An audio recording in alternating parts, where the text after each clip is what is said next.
கோடை மற்றும் வார விடுமுறையையொட்டி தமிழகத்தில் உள்ள சுற்றுலா தலங்களில் சுற்றுலா பயணிகள் கூட்டம் அலைமோதியது.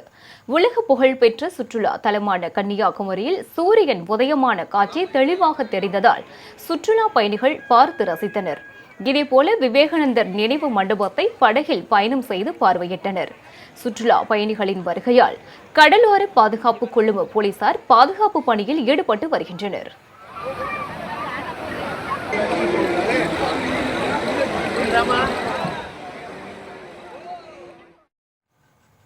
திண்டுக்கல் மாவட்டம் கொடைக்கானலில் சுற்றுலா பயணிகளின் வருகை அதிகரித்துள்ளது. இதனால் விரையன் பூங்கா, நட்சத்திர ஏரி உள்ளிட்ட முக்கிய கூட்டம் அலைமோதியது.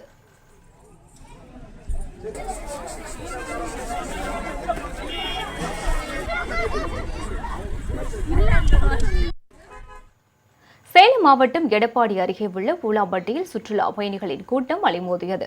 நெருஞ்சிப்பேட்டை பகுதிக்கு படகில் சென்று இயற்கை அழகை சுற்றுலா பயணிகள் கண்டு ரசித்து வருகின்றனர்.